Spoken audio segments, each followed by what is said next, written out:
والتابعين وتبع التابعين ومن تبعهم ونصره بإحسان إلى يوم الدين. أما بعد، قال سبحانك لا علم لنا إلا ما علمتنا إنك أنت العليم الحكيم. رب اشرح لي صدري ويسر لي أمري واحلل عقدة من لساني يفقهوا قولي.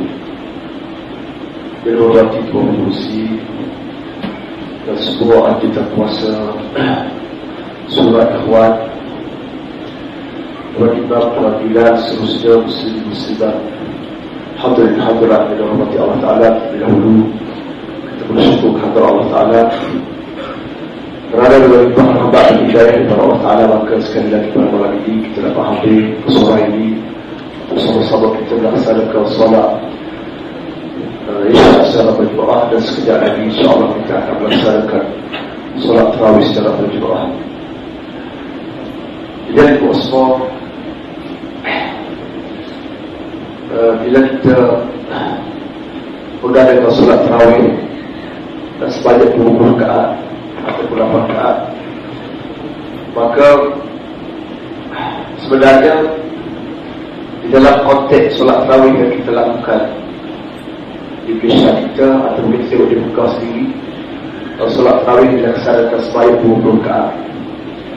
Kita pergi solat tarawih di Madinah, kita pergi solat tarawih di Mekah, kita akan dapati bahawa solat tarawih telah dilaksanakan sebanyak 20 rakaat. Sedangkan kalau kita tengok dalam hadis, Rasulullah tidak pernah buat 20 rakaat, Rasulullah hanya buat 8 rakaat sahaja. Jadi 20 rakaat ini merupakan rakaat atau penciptaan sahaja Allah. Jadi walaupun Rasulullah tidak pernah melaksanakan 20 rakaat merupakan ciptaan atau rakaat sahaja Allah, tapi ia telah disepakati oleh para sahabat. Dan tidak ada seorang sahabat boleh membuatkan tidak kasih Allah menukar solat tarawih sampai jadi 20. Oleh kerana itu ulama menyatakan bahawa ini merupakan satu ijma' sakuti, satu istilah yang diberikan kepada mana-mana perbuatan yang dilakukan oleh sahabat-sahabat itu tidak ada pakaian daripada sahabat-sahabat yang lain. Jadi dia cerita dari Rasul daripada tidak kasih dakwah menukar solat tarawih 8 jadi 20. Daripada sinilah munculnya pendapat yang menyatakan bid'ah itu al-hasanah dan al-dhalalah. Dan sebagaimana Al-Hafiz Ibn Hajar Al-Asqalani menyebutkan dalam kitab Fathul Bari berdasar daripada riwayat daripada Imam Abu Nu'aym Al-Asbahani dan juga riwayat daripada Ibn Al-Baihaqi, Imam Syafi'i menyatakan al-bid'atu bid'atan mahmudatu wa madhudah. Tadi Imam Syafi'i kata bid'ah itu ada dua bahagian. Satu bid'ah yang dipuji yang kita panggil bid'ah hasanah. Satu lagi bid'ah yang dipuji yang kita panggil bid'ah dhalalah. Jadi kata Imam Syafi'i, dalil aku adalah berdasarkan kepada kata-kata Sayyidina Umar yang berbunyi ni'matul bid'atu hadhihi. Kata Sayyidina Umar, sebaik-baik bid'ah ialah solat tarawih dengan cara pelaksanaan yang aku ajarkan. Apakah yang dimaksud dengan sebaik-baik bid'ah oleh Sayyidina Umar? Kata Ibn As-Sala'ani dalam kitab Subul Salam, dia kata kalau kita membuat penyelidikan, kalau kita membuat penelitian, kalau kita membuat kajian terhadap solat tarawih yang telah dianjurkan oleh Sayyidina Umar semasa Sayyidina Umar menjadi khalifah, di sana kita akan dapati ada beberapa benda bid'ah yang memang Rasulullah tak buat. Yang pertama, solat tarawih dia tukar 8 di 20. Itu bid'ah yang pertama. Bid'ah yang kedua, kalau kita baca dalam hadis-hadis Rasulullah, Rasulullah tidak pernah mengeluarkan perintah rasmi.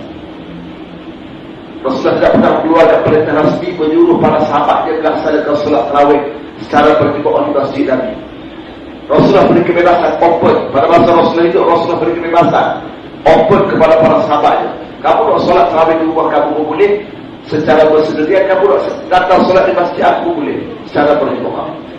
Tetapi bila Sayyidina Umar dilantik menjadi khalifah, Sayyidina Umar telah keluarkan perintah rasmi menyuruh semua penduduk Madinah pada masa itu datang ke masjid Nabi melaksanakan solat tarawih secara berjemaah dengan berimam kepada imam yang satu.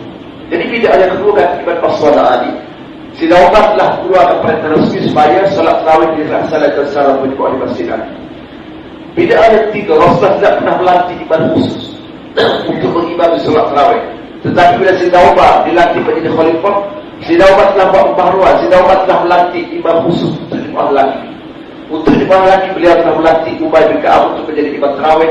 Sementara untuk menjadi imam tarawih kepada jemaah perempuan, beliau telah melantik Sulaimah bin Abi Hasbah dan juga Thabit Ad-Dari. Jadi maknanya di sana, dalam konteks solat tarawih yang telah dianjurkan oleh Sayyidina Umar, sekurang-kurangnya ada 3 benda bid'ah. Tapi kata Sayyidina Umar, walaupun memang ketiga-tiga benda ini bid'ah, karena Rasul tak pernah buat, tapi Sayyidina Umar kata, nikmatul bid'ah, ini merupakan sebaik-baik bid'ah. Jadi mengikut pahaman Imam Syafi'i, sebenarnya orang yang mula-mula sekali membuat declaration adanya bid'ah hasanah, dan orang yang mula-mula sekali mempraktikkan bid'ah hasanah ialah Sayyidina Umar. Sebab itulah kata Imam Syafi'i, al-bid'ah itu bid'ah tadi. Bid'ah itu ada 2, satu bid'ah yang dipuji dan satu bid'ah yang dikeji. Jadi ada sebab bila Imam Syafi'i memberikan bid'ah kepada 2 bahagian, Imam Syafi'i tidak pernah memperincikan apakah dia bid'ah hasanah dan apakah dia bid'ah dhalal. Akhirnya muncul seorang imam yang dipanggil Sultan Ulama, iaitu Imam Izzuddin Ibnu Abdis Salam, ulama qurun kelima. Di dalam kitabnya Qawaidul Ahkam, beliau telah memberikan bid'ah pada 5 bahagian.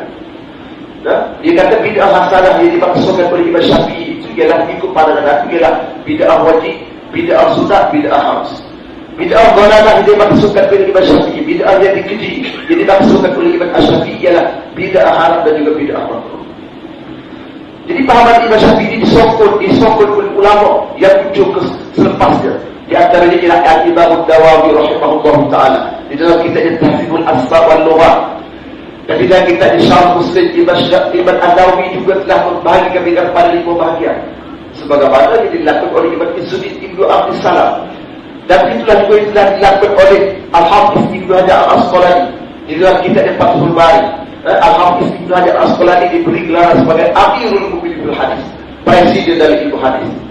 Dalam kitab Fathul Bari, beliau juga telah membahagikan bid'ah pada 5 bahagian, sebagaimana yang dilakukan oleh Imam An-Nawawi dan sebagaimana yang dilakukan oleh Imam Izzuddin Ibnu Abdis Salam.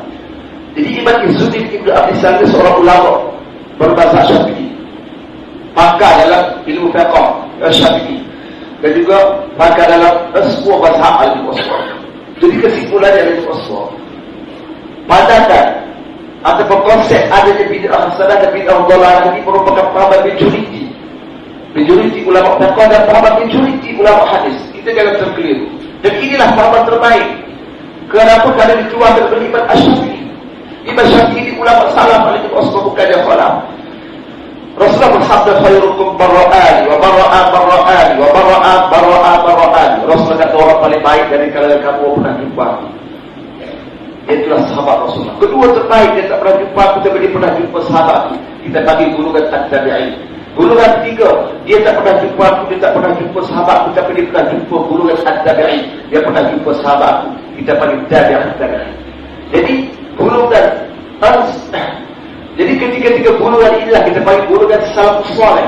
Jadi golongan salafus saleh merupakan kombinasi gabungan 3 golongan, iaitu golongan sahabat, golongan at-tabi'in, golongan tabi'in, di mana ulama tauhid telah membuat kesimpulan bahawa ketiga-tiga golongan ini hidup dalam lingkungan 300 tahun selepas wafat Rasulullah. Lepas 300 tahun kita panggil ulama golongan salaf. Dalam kawasan 300 tahun kita panggil salaf alaihi wasallam. Okey. Imam Syafi'i lahir pada tahun 150 Hijrah, meninggal dunia pada tahun 204 Hijrah. Maknanya Imam Syafi'i ulama salaf. Imam Syafi'i golongan salaf dan ulama salaf. Bila Imam Syafi'i golongan salaf, ulama salaf, tiba-tiba Imam Syafi'i kata bid'ah itu ada hasanah dan ada dhalalah. Maknanya paham yang kita ada sekarang, yang kita pertahankan sekarang ini, kita perjuangkan sekarang ini merupakan paham salaf. Jangan terkeliru. Jadi perjuangkan oleh golongan Wahabi yang disebut sebab itu paham khalaf. Jadi pengalaman ada menulis buku ni, ada juga seorang menulis buku ensiklopedia bid'ah. Ada dapati bahawa bila Imam Syafi'i kata bid'ah itu ada hasanah dan ada dhalalah, tidak ada ulama yang membangkang pandangan Imam Syafi'i. Ulama huruf kedua tidak ada, ketiga tidak ada, keempat tidak ada, kelima tidak ada, keenam tidak ada, ketujuh. Bila munculnya Imam Asy-Syafi'i yang meninggal pada tahun 790 Hijrah, menulis sebuah buku yang bertajuk Al-Iqtisad. Dalam buku tersebut, Imam Asy-Syafi'i telah berurai dengan terperinci apa dia bid'ah mengikut paham beliau. Jadi dalam buku tersebut beliau telah menolak pandangan Imam Syafi'i. Bagi dia kata bid'ah tidak ada hasanah, semua bid'ah dhalah. Jadi pandangan Imam Syafi'i itu batal haram. Kerana Imam Syafi'i lahir pada tahun meninggal dunia pada tahun 790 Hijrah. Jadi apa yang dipegang oleh guru Wahabi, yang diperjuangkan oleh guru Wahabi itu batal haram, bukan salah. Jangan kita terkeliru. Dapat tak ada bosku? Okey. Ada bosku. Yang kedua adalah sebut pada malam ini ialah Maulid diwar-warkan dalam Facebook, dalam internet, ada bosku, dalam WhatsApp, ya. Ibu ada cakap-cakap daripada seluruh ustaz kita berkata sebab apa? Buat apa kita nak kuatari arwah ini tidak ada asas, tidak ada dalil. Sebab apa kita dapat dia sebelah Quran? Sebab apa kita tidak pergi buku baca Quran? Kumada dalil. Ini masalah hadis bosku. Ini suatu kebohongan yang sangat besar bosku. Sebab kalau kita tengok, ya, dalil-dalil ulama kita memang lebih kuat. Ulama yang menyatakan sudah baca Quran di kubur, sudah buat tahlil arwah, sudah baca yang sebelah Quran itu lebih kuat daripada yang menolaknya. Jadi dari kita mazhab Syafi'i, dari kita ulama-ulama pondok ahli bosku, berdasarkan kepada hadis riwayat Imam Bukhari daripada Abdullah bin Abbas. Kata Abdullah bin Abbas, "Barra Nabi sallallahu alaihi wasallam bihadratun min hidar Madinah aw Makkah." Kata Abdullah Abbas satu hari Rasulullah telah berjalan di hadapan sebuah kebun kurma yang terletak di Mekah ataupun di Madinah. Berlaku syak pada seorang perawi hadis bernama Jarir. Jadi kata Al-Hafiz Ibn Hajar Al-Asqalani, sebenarnya suatu hari Rasulullah telah berjalan di hadapan sebuah kebun kurma yang terletak di Madinah, di mana kebun kurma tersebut dimiliki oleh seorang sahabat Rasulullah bernama Ummu Mubashir daripada golongan Ansar. Bila Rasulullah di hadapan kebun kurma tersebut, tiba-tiba Rasulullah terdengar fasabi'a sauta insana yu'adzabani fi quburihim. Tiba-tiba Rasulullah dengar suara dua orang sahabat yang sedang diazab dalam kubur. Sakit, tolong sahabat dia berawal dalam kubur. Kesakitan dan kemasukan. Disebut dalam hadis riwayat Imam Bukhari, Rasulullah bersabda, Rasulullah kata, orang dalam kubur ni bila dipukul oleh duka laki, bibafarin bin hadid, dengan tukak-tukak besi mereka. Sekali duka laki pukul dalam kubur dari kemasukan dengan tukak besi, maka orang dalam kubur ni dia akan berawal kesakitan sampai suaranya akan didedari oleh semua makhluk yang berada di atas muka bumi ini kecuali jin dan manusia sahaja tidak ada. Rasulullah juga sahabat yang diazab dalam kubur sakit dan kemasukan. Lalu Rasulullah bersimpati, Rasulullah pergi pada apa bantu sahabat dalam kubur. Allah Ta'ala beri ilham kepada Rasulullah pergi potong berpertama. Rasulullah pun memerintahkan Abdullah bin Abbas pergi potong berpertama. Bila dipotong berpertama tersebut dibawa kepada Rasulullah. Rasulullah pun belah dua berpertama tersebut.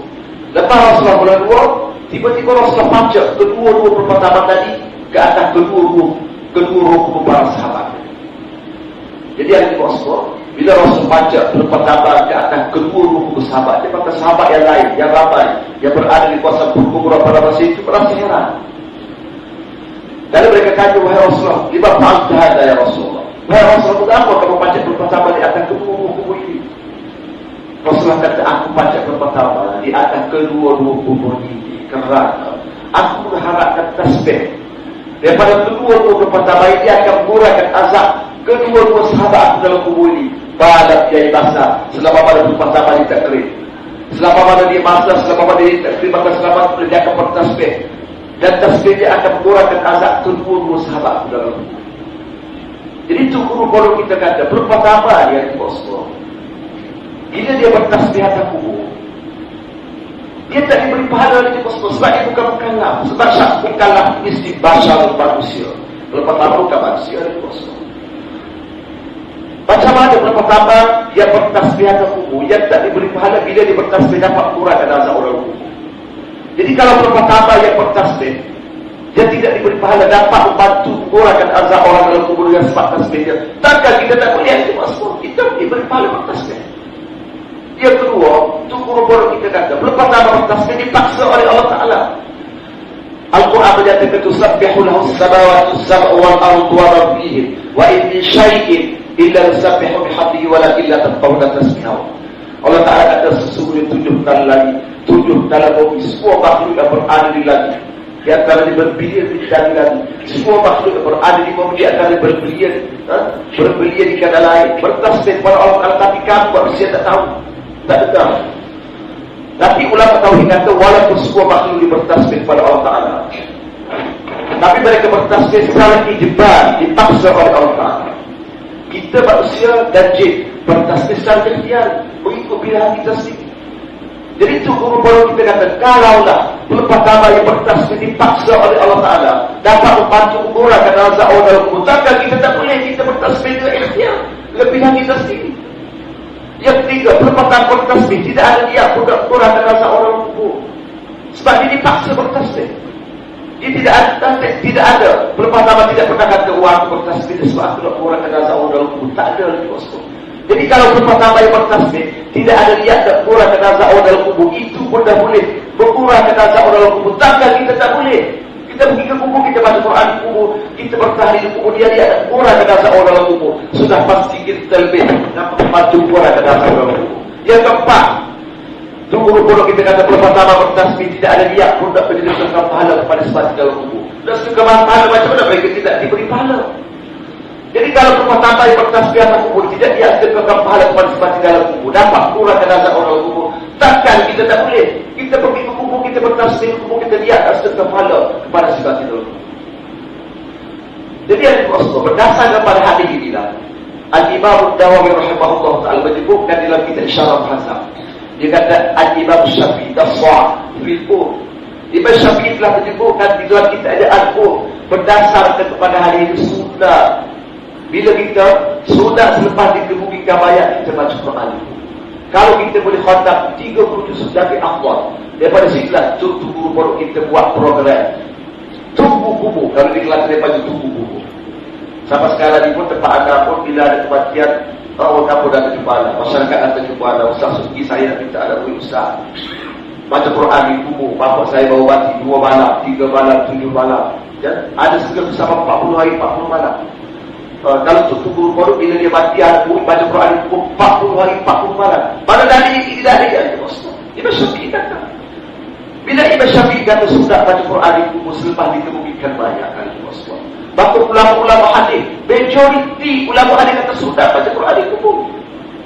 Sudah buat tahlil di kubur, berzikir di kubur dia dan kurangkan rasa orang kubur. Di antara Al-Imam Nawawi rahimahullah ta'ala dalam kitab Syarah Muslim, di antara dia Al-Hafiz Ibn Hajar Al-Asqalani dalam kitab Fathul Bari, di antara dia Asy-Syaikh Abdullah Al-Qari dalam kitab Imam Qasim Al-Fatih Syarah pada Mishkatul Basari, di antara dia Ibn Al-Aini dalam kitab Syarah Abu Dawud, di antara dia Abdul Rahman Al-Mubarak dalam kitab Tuhfatul Hawazi. Bahkan banyak ratusan kitab hadis yang ditulis yang menyatakan bahawa sudah bila kita pergi kubur, kita baca Quran berdasar kepada hadis. Itu macam mana dia kata tidak ada dalil yang dimaksud. Dia ada satu pembongkar yang besar.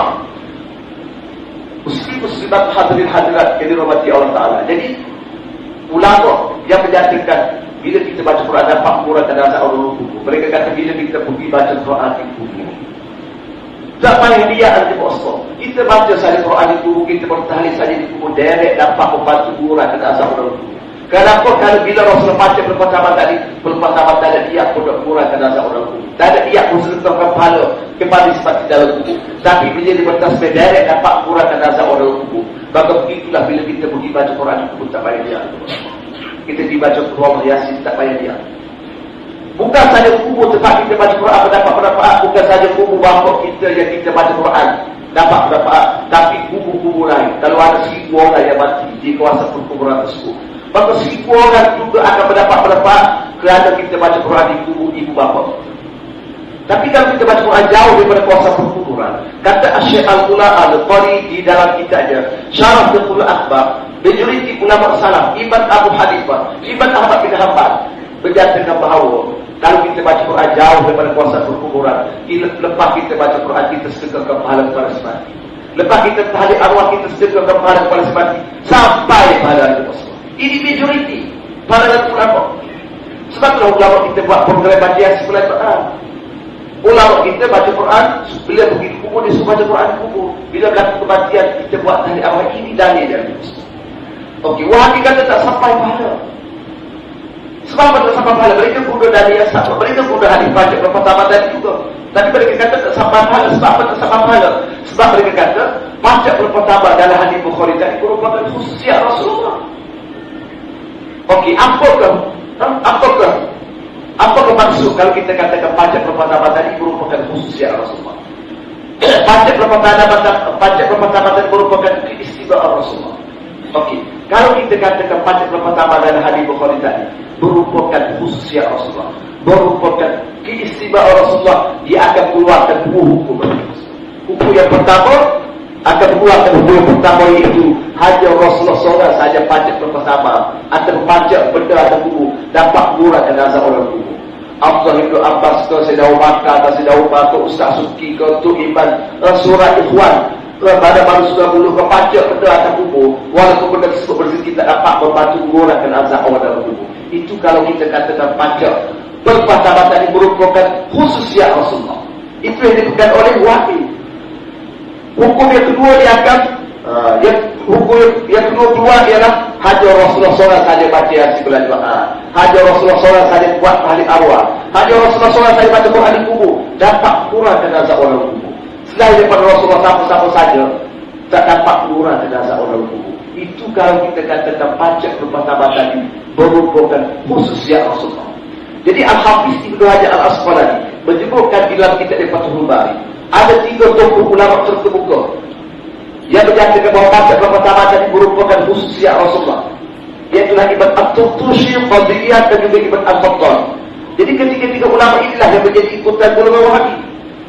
Jadi kata Al-Hafiz Ibnu Hajar Al-Asqalani, pada dan Ibn At-Turtushi, Qadiyah dan juga Ibn Al-Fattan yang menyatakan pajak pertama tadi merupakan khususnya Rasulullah adalah pada yang lebah, katanya tak tepat.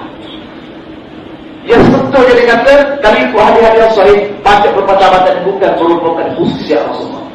Dari yang pertama disebut dalam hadis riwayat Imam Muslim daripada Jabir bin Abdullah, kata Jabir, satu hari aku berjalan bersama-sama Rasulullah di suatu puasa pada pasir.